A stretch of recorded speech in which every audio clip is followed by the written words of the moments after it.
اعوذ باللہ من الشیطان الرجیم بسم اللہ الرحمن الرحیم نحمد و نصلی علی رسول الکریم اما بعد۔ آج کا جو سبق ہے اس کا موضوع ہے ایثار کا جذبہ۔ یہ کلاس 6 کے لیے ہے۔ ان کی کتاب جو بہارستان اردو ہے اس کا ایک سبق ہے ایثار کا جذبہ، اور یہ پیج نمبر 49 یعنی 49 پر ملے گا۔ تو چلیے ہم اس سبق کو شروع کرنے جا رہے ہیں۔ میری تمام طلباء سے گزارش ہے کہ وہ اپنی کتاب جو ہے پیج نمبر 49 پر اوپن کریں گے۔ تو ایثار کا جذبہ، ایثار کہتے ہیں قربانی کو، یعنی قربانی کا جذبہ۔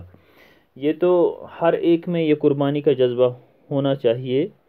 جو بھی آدمی اس دنیا میں رہتا ہے اس کے اندر یہ ایثار کا جذبہ ہونا چاہیے، کیونکہ اقبال کا ایک شعر ہے، درد دل کے واسطے پیدا کیا انسان کو، ورنہ طاعت کے لیے کچھ کم نہ تھے کروبیاں۔ یعنی جس کے دل میں درد ہو، دوسروں کی ہمدردی ہو، دوسروں کے لیے محبت ہو، دوسروں کے لیے ایثار کا جذبہ ہو، وہی انسان کہلانے کے قابل ہے۔ ورنہ عبادت کے لیے اللہ تعالیٰ نے بہت سارے فرشتے پیدا کیے ہیں جو اس کی ہمیشہ عبادت کرتے رہتے ہیں، لیکن انسان کو اشرف المخلوقات کا درجہ اسی وجہ سے ملا ہے کیونکہ اس کے اندر ایثار کا جذبہ پایا جاتا ہے۔ تو کہتے ہیں کہ عدنان ایک تاجر تھا جس کا شمار شہر کے رئیسوں میں ہوتا تھا۔ رئیس کہتے ہیں دولت مند کو، اور رئیس کی جمع ہوتا ہے روسا۔ قدرت نے اسے سب کچھ دیا تھا، اگر نہیں کچھ دیا تھا تو وہ تھی اولاد کی نعمت۔ شادی کے بہت سال بعد بھی اس کی بیوی شیبہ کی گود سونی تھی۔ گود سونی ہونا یعنی اس کا مطلب ہے اولاد نہ ہونا۔ اولاد کی حسرت نے ان سے کس کس در پر دستک نہ دلوائی، پیروں فقیروں کے چکر نہ لگوائے، گنڈے تعویذ کرنے پر مجبور نہ کیا۔ گنڈا کہتے ہیں جو داغا ہوتا ہے، اس میں گرہ دی جاتی ہیں، گانٹھ باندھے جاتے ہیں، یا ایک ڈوری ہوتی ہے جس میں گانٹھ باندھے جاتے ہیں اور اس میں گرہ دی جاتی ہیں، تو پھر اس پر کچھ منتر وغیرہ پڑھا جاتا ہے تو اس کو گنڈا کہتے ہیں۔ تعویذ تو آپ کو جانتے ہیں، وہ کسی کاغذ پر لکھی ہوئی کچھ تحریر ہوتی ہے، اس کو تعویذ بناتے ہیں جو گلے میں لٹکا دیتے ہیں، پر مراد بر آنے کی کوئی صورت پیدا نہ ہو سکی۔ کچھ وقت یوں ہی گزرنے پر دوستوں یاروں کو بھی تشویش ہوئی۔ کسی نے دوسری شادی کی صلاح دی، صلاح کے معنی ہے مشورہ۔ تو کسی نے بچہ گود لینے کا مشورہ دیا۔ گود لینے کے مطلب ہے جس طرح ہم کشمیری میں کہتے ہیں منگتا راٹون۔ تو منگتا جو ہم کشمیری کہتے ہیں منگتا راٹون، اس کو اردو میں کہتے ہیں گود لینا۔ کچھ نے تھوڑا اور انتظار کرنے اور علاج کرانے پر زور دیا۔ عدنان تو شاید ایسا ہی کرتا، مگر شیبہ انتظار کے حق میں نہ تھی۔ اس کا خیال تھا کہ انہیں اگر کچھ کرنا ہے تو فوراً کر لینا چاہیے، فیصلہ دوسری شادی کا کرنے کا ہو یا بچے کو گود لینے کا، انہیں فوراً کچھ نہ کچھ کرنا چاہیے۔ عدنان کو چونکہ دوسری شادی گوارا نہ تھی، اس لیے فیصلہ یہ ہوا کہ کسی بچے کو فوراً گود لے لیا جائے۔ چند روز قبل کے معنی ہیں پہلے، چند روز قبل یعنی کچھ دن پہلے ہی ان کے محلے کا ایک نوجوان جوڑا جیپ کے حادثے میں جاں بحق ہونے کی وجہ سے اپنے 1 سال کے خوبصورت بچے کو پیچھے چھوڑ گیا تھا۔ انہوں نے اسی کو گود لے لیا۔ بچے کا نام زین رکھا گیا۔ چند ہی دنوں کے اندر گھر کی فضا بدل گئی۔ بچہ کیا ملا، جیسے آنگن میں بہار اتر آئی۔ عدنان اور شیبہ دونوں بچے کی کلکاریوں میں یوں کھو گئے کہ کچھ مدت تک انہیں اپنے گرد و پیش کی خبر تک نہ رہی۔ وہ ان کی آنکھ کا تارا نہیں، روح کی ٹھنڈ کو دل کا قرار بھی تھا۔ آنکھ کا تارا اس کے معنی ہے بہت پیارا ہونا، یہ محاورہ ہے۔ شیبہ کی تو جیسے اس میں جان تھی، وہ دن بھر اس سے کھیلتی رہتی، کبھی اسے ایک طرح کے کپڑے پہناتی اور کبھی دوسرے طرح کے. جب اس سے بھی تسلی نہ ہوتی تو کوئی اور جوڑا نکال کر اسے پہنانا شروع کر دیتی. وقت گزرتا رہا. زین عمر کے ساتھ ہی ساتھ تعلیم و تربیت کے مرحلے بھی طے کرتا رہا. ایک اچھا استاد اس کی تعلیم کے لیے رکھا گیا. وہ اسے گھر سے باہر بھی نکلنے نہ دیتے تھے کہ کہیں دھوپ یا چھاؤں اس کے رنگ کو میلا نہ کر دے. زین اب 8ویں درجے میں تھا کہ اچانک ایک دن شیبہ کی طبیعت خراب ہو گئی. ڈاکٹر معائنہ کرنے کے لیے آیا تو یہ سن کر انہیں حیرت ہوئی کہ شیبہ کے ہاں بچہ ہونے والا ہے. پہلے تو ان کو اس بات پر یقین ہی نہ آیا. جب بار بار پوچھنے پر بھی ڈاکٹر نے کہے ہوئے الفاظ دہرانے کے سوا اور کچھ نہ کہا تو انہیں یوں محسوس ہوا جیسے کائنات کے سارے خزانوں کے دروازے ان پر کھول دیے گئے ہوں. بچے کی نعمت شیبہ کو اگرچہ زین کی صورت میں پہلے ہی حاصل ہو چکی تھی، مگر اپنی کوکھ سے اولاد جننے میں قدرت نے عورت کے لیے لذت کا جو سامان چھپا رکھا ہے وہ اس سے اب تک آشنا نہ تھی. قدرت نے اس لذت کو پانے کے سامان بھی اب اس کے لیے پیدا کر لیے تھے. پھر یوں ہوا کہ یک کے بعد دیگر یعنی ایک کے بعد دوسرا اس کے ہاں 2 لڑکے ہوئے. زین جسے اب تک بے پناہ توجہ حاصل تھی اب آہستہ آہستہ بے توجہی کا شکار ہونے لگا. عدنان تو اب بھی اس سے پہلے کی طرح ہی پیار کرتا تھا، مگر اس کے پاس وقت ہی کتنا تھا جو وہ اس کے ساتھ گزارتا. کاروبار کے بکھیڑوں میں وہ سارا دن مصروف رہتا. شیبہ کی توجہ اب اپنے بچوں پر مرکوز تھی. زین کے لیے اب اس کے پاس وقت نہ تھا. دوسری طرف زین فطرتاً اس قدر حساس تھا کہ اس سے یہ تبدیلی بری طرح محسوس ہونے لگی. اب وہ کالج کا طالب علم ہی نہیں خاصا سمجھدار بھی ہو چکا تھا.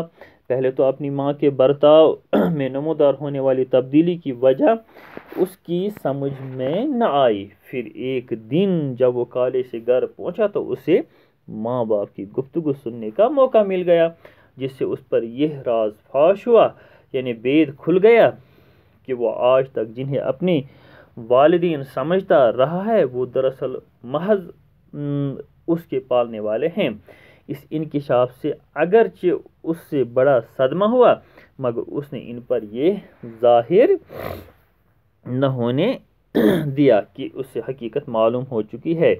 ماں کے برتاؤ نے زین کے دونوں بھائیوں کے مزاج کو بھی متاثر کیا اور وہ اسے اپنا شریک یعنی حصے دار سمجھ کر اس سے نفرت کرنے لگے. عدنان نے شیبہ اور اپنے دونوں لڑکوں کو بہت سمجھانے کی کوشش کی لیکن ان کے کان پر جوں تک نہ رینگی. یہ کان پر جوں تک نہ رینگنا یہ محاورہ ہے، اس کے معنی ہے کوئی اثر نہ ہونا. زین اب ایم کام کی ڈگری حاصل کر چکا تھا. ایم کام کے معنی ہیں ایم کام یعنی ماسٹر آف کامرس. ماں اور بھائیوں کے برتاؤ نے آخرکار اسے گھر سے کنارہ کش یعنی گھر سے الگ ہونے پر مجبور کر دیا اور ایک رات وہ کسی کو کچھ بتائے بغیر نہ جانے کدھر نکل کھڑا ہوا. شیبہ کے دونوں بیٹے آوارہ ہی نہیں تھے، مغرور اور بد دماغ بھی تھے. مغرور کے معنی ہیں غرور ہونا، تکبر ہونا، گھمنڈ ہونا. جب تک تعلیم میں ان کا جی نہ لگا تو باپ نے انہیں اپنے کاروبار میں لگانے کی کوشش کی، مگر ایسی بے لگام طبیعتیں رکھنے والے بلا بیوپار میں کیوں کر سرخرو ہوتے. سرخرو ہونے کے معنی ہیں کامیاب ہونا. وہاں تو پتا مارے بغیر کچھ حاصل نہیں ہوتا. پتا مارنا کے معنی ہے محنت کرنا، یعنی محنت کے بغیر وہاں کچھ حاصل نہیں ہوتا. اور یہ وہ کام تھا جو ان کے بس سے باہر تھا. عدنان میں اب اتنی ہمت نہ تھی کہ تنہا سارا کام چلا لیتا. حصے داروں نے بھی جب اس کی یہ حالت دیکھی تو آہستہ آہستہ سب کچھ اپنے قبضے میں کرنے میں مصروف ہو گئے.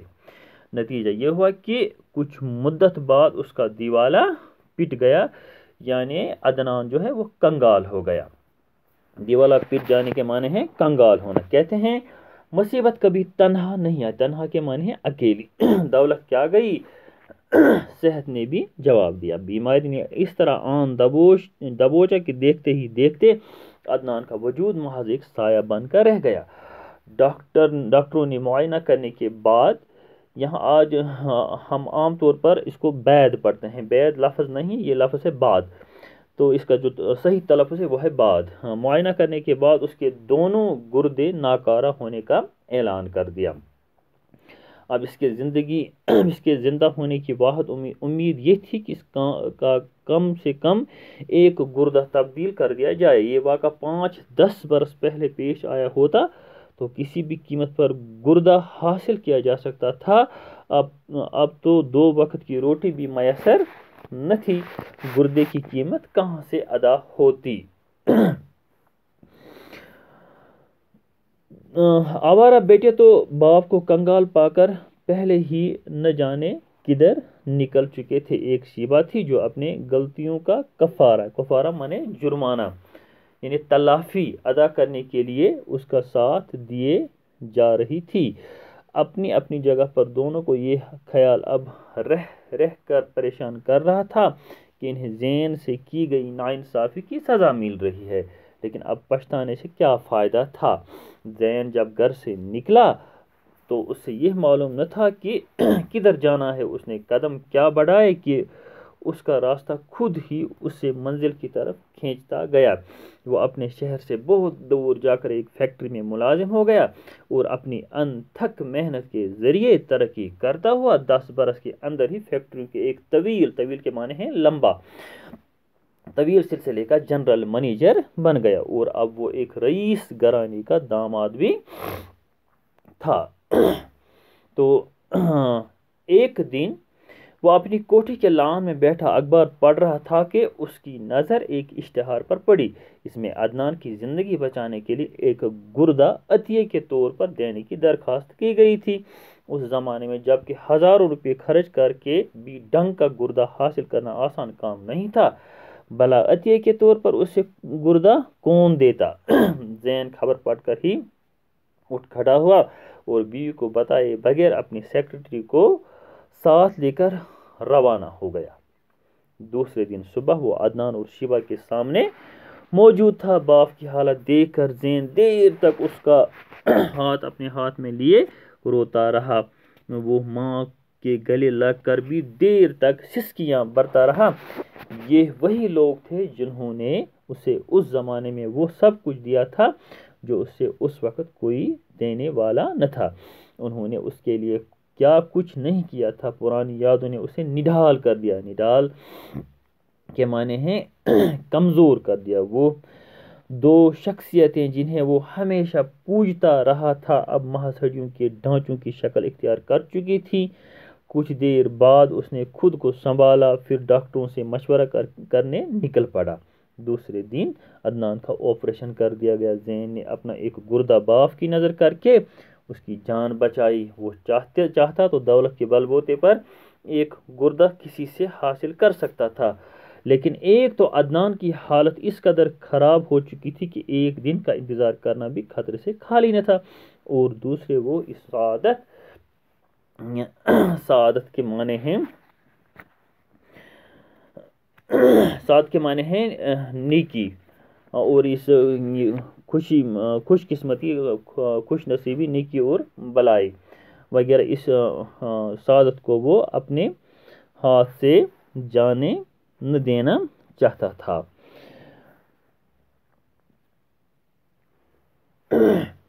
لیکن ایک تو عدنان کی حالت اس قدر خراب ہو چکی تھی کہ ایک دن اس کا انتظار بھی خطرے سے خالی نہ تھا، اور دوسری وہ اس سعادت کو حاصل کرنے سے ہاتھ سے جانے نہیں دینا چاہتا تھا۔ صحت یاب ہونے پر وہ ان دونوں کو اپنے ساتھ لے آیا۔ اس کی بیوی بڑی نیک دل خاتون تھی۔ اچانک اپنے ساس سسر کو گھر میں پا کر باغ ہو گئی۔ باغ ہونے کے معنی ہیں خوش ہو گئی، بے حد خوش ہو گئی۔ زین نے اپنے چھوٹے بھائیوں کو بھی تلاش کر کے راہ راست پر لگا دیا۔ اب اپنے رسوخ سے انہیں اچھے عہدوں پر مامور کرایا، اور یوں سب ہنسی خوشی دن گزارنے لگے۔ تو یہ تھا آج کا سبق۔ میں نے حتی الامکان کوشش کی کہ آپ کو یہ اچھی طرح سے یہ سبق ذہن نشین کرایا جائے۔ تو اس کے ساتھ ہی یہ سبق جو ہے اپنے اختتام کو پہنچ رہا ہے. میں آپ سے اجازت چاہتا ہوں. خدا حافظ.